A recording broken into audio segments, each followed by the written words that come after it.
നമുക്ക് വ്യക്തമാകും.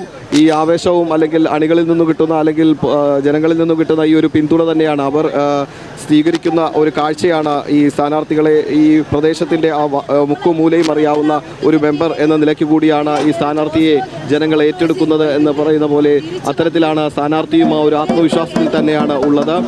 ഇവിടുത്തെ ഓരോ പ്രശ്നങ്ങൾക്കും പരിഹാരം കാണാൻ വേണ്ടി നിരവധി അവരോടൊപ്പം തന്നെ ഉണ്ടായിരുന്ന ഒരു സ്ഥാനാർത്ഥി എന്ന നിലയിലാണ് ഇവിടുത്തെ ജനങ്ങൾ ഇപ്പോൾ മേയർ കൂടിയായ ഹണിയെ മുൻനിർത്തിയുള്ള പ്രചരണ പരിപാടികളെ ആവേശത്തോടെ സ്വീകരിച്ചിരിക്കുന്നത്. ഈ ആവേശങ്ങളിലൂടെയൊക്കെ തന്നെയാണ് ഈ പറയുന്ന സ്ഥാനാർത്ഥികൾക്ക് ഉൾപ്പെടെ അവരുടെ ഒരു പ്രചോദനം എന്ന് വേണമെങ്കിൽ പറയാം. ആ ഒരു പ്രചോദനത്തിലൂടെയാണ് ഇപ്പോൾ സ്ഥാനാർത്ഥി ഈ മത്സരം നോക്കുകയാണെങ്കിൽ ഇതിപ്പോൾ എത്രാം തവണയാണ് ഈ വാർഡിൽ മത്സരിക്കുന്നത്? ഞാൻ വടക്കും ഭാഗത്ത് മത്സരിക്കുന്നത് നാലാം തവണയാണ് വടക്കും ഭാഗത്ത് മത്സരിക്കുന്നത്. ജനങ്ങൾ എന്നെ എക്കാലവും ചേർത്ത് പിടിച്ചതുപോലെ ഇപ്പോൾ കുറച്ചുകൂടി ചേർത്ത് പിടിച്ചിട്ടുണ്ട്.